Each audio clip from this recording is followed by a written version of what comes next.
जय हिंद, नमस्कार। मैं अनुजोग यूजीसी के मुद्दे पर पुनः आज आप सभी के सामने। कल 26 जनवरी का त्यौहार मनाया गया, देश का त्यौहार। और ये त्यौहार क्यों मनाया जाता है, इस बात को समझना जरूरी है, क्योंकि हमारा संविधान बना था और इस संविधान के बनने के खुशी में 1950 से 26 जनवरी के दिन गणतंत्र दिवस मनाया जाता है। संविधान जो देश के नागरिकों को मौलिक अधिकार देता है, जीने का अधिकार देता है, काम करने का अधिकार देता है, लेकिन क्या ये सही तरीके से लागू हो रहा है, या संविधान में आम नागरिकों को सुविधा देने के नाम पर राजनीतिक दल सत्ता हथियाने का एक अस्त्र के रूप में संविधान को इस्तेमाल कर रहे हैं। अनुच्छेद 14 और अनुच्छेद 16 आपस में घनिष्ठ रूप से जुड़े हुए हैं और ये व्यक्ति के व्यक्तिगत अधिकारों से संबंधित हैं। अनुच्छेद 14 यह मांग करता है कि राज्य किसी भी व्यक्ति को कानून के समक्ष समानता या कानूनों के समान संरक्षण से वंचित नहीं करेगा। गणतंत्र दिवस सबका है, लेकिन अगर अनुच्छेद 14 को हम समझें तो राजनीतिक दल इसका उपयोग बिल्कुल अलग तरीके से कर रहे हैं। आरक्षण के नाम पर लगातार वोट बैंक बनाया जा रहा है ताकि सत्ता एन तेन बनी रहे और आम जनता आपस में उलझी रहे।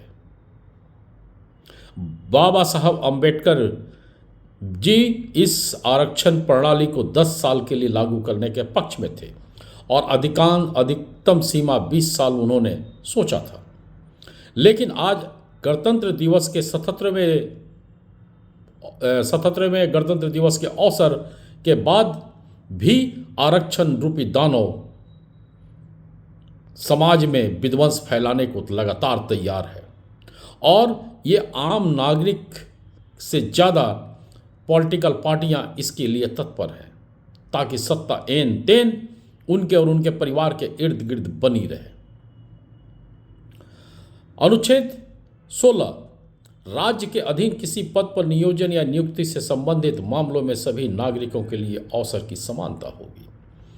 लेकिन क्या यह है? आरक्षण को लेकर और आरक्षण के पीठ पीछे दरअसल ये सत्ता हथियाने का एक अस्त्र है। आम नागरिक से इसको कोई लेना देना नहीं है। जो भी व्यक्ति आज के दिन में आरक्षण पा रहे हैं वो आरक्षण के बाद उनके वंशज भी आरक्षण पा रहे हैं और वो उस कैटेगरी से बाहर ही नहीं आ पा रहे हैं, जिसके कारण उसी समाज के कई वंचित लोग आगे नहीं बढ़ पा रहे हैं। इस बीच यूनिवर्सिटी ग्रांट कमीशन द्वारा जो सवर्ण समाज पर हमला करने का प्रयास किया गया है, दरअसल आरक्षण का ही ये एक भयंकर स्वरूप है। दैत्य रूपी ये एक कानून है। गणतंत्र दिवस सबका है, संविधान हम सबका सम्मान है, तभी हम लोग 26 जनवरी को हर जगह वंदे मातरम, भारत माता की जय बोलते हैं। लेकिन क्या इस कानून के बाद सवर्ण समाज सुरक्षित रह पाएगा? क्या वो भारत माता की जय बोलने के लायक रह पाएगा? क्या वंदे मातरम बोलने के लायक रह पाएगा? ऐसा भी तो हो सकता है कि सवर्ण समाज के कुछ बच्चे अगले 1-2 सालों में, अगले कुछ समय में इस राजनीतिक गंदगी का शिकार बन जाएं और 26 जनवरी 15 अगस्त मनाने के बदले वो अपने बचाव में लगे रहें या वो जेल में सड़े और उनका परिवार रोड पर आ जाए, उनका परिवार बिखर जाए। तो क्या वो 15 अगस्त और 26 जनवरी मना पाएंगे? क्या वो वंदे मातरम बोल पाएंगे? क्या वो झंडे को सलामी दे पाएंगे? संविधान का मतलब सबका समान अधिकार, मतलब आपके पास जो टैलेंट है, जिसके पास जो टैलेंट है, सरकार उस टैलेंट को आगे निकाले, उस टैलेंट से उसको आगे बढ़ने के लिए प्रेरणा दे, शिक्षा दे, उसको तकनीकी सहायता दे। लेकिन यहां तो स्थिति यह हो गई है कि आप कुछ भी नहीं जानते हैं, लेकिन आपकी जाति अगर किसी विशेष जाति से संबंधित है तो आप नियम नीति बनाने के टेबल पर बैठ सकते हैं। आप डॉक्टरी के चीरफाड़ और मेडिकल जैसे प्रोफेशन में बैठ सकते हैं, जबकि आपको सही तरीके से मेडिकल का एम भी शायद ना मालूम होगा, इंजीनियरिंग का ई भी नहीं मालूम होगा, लेकिन आपको सरकार की तरफ से वो जिम्मेवारी, वो पोस्ट, वो सैलरी, वो पैसा दिया जाएगा। इससे देश का विकास होगा या विनाश होगा? मोदी सर, आप बहुत सम्माननीय व्यक्ति हैं। बीजेपी के या सारे पॉलिटिकल पार्टी के वरिष्ठ नेता आप लोग सम्माननीय व्यक्ति हैं। क्या देश को इससे फायदा मिलेगा? क्या समाज को इसका फायदा मिलेगा? आप लोग अपना इलाज, अपने बच्चों की शिक्षा ऐसे डॉक्टरों से या ऐसे शिक्षकों से क्यों नहीं सेवा लेते हैं? आपके बच्चे विदेशों में चले जाते हैं, आपका इलाज विदेशों में होता है, बड़े बड़े हॉस्पिटलों में होता है,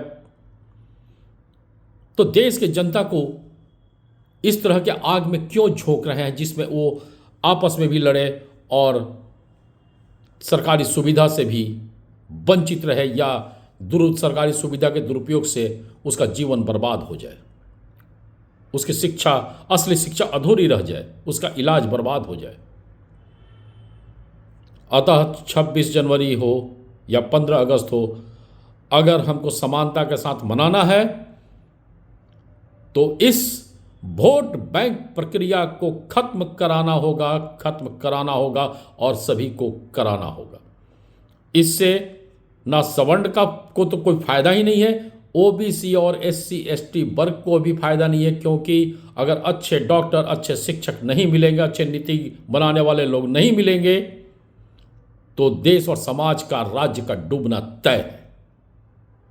और हमारे देश के जो चारों तरफ गिद्ध निगाहें हैं वो किसी भी दिन आपको इन सारी सुविधा से वंचित कर देगी, और ये जितने भी नेता हैं ये सब भी खत्म हो जाएंगे और देश भी बर्बाद हो जाएगा।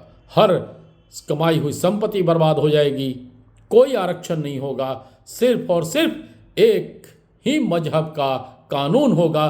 क्या वो कानून आप सभी को चाहिए?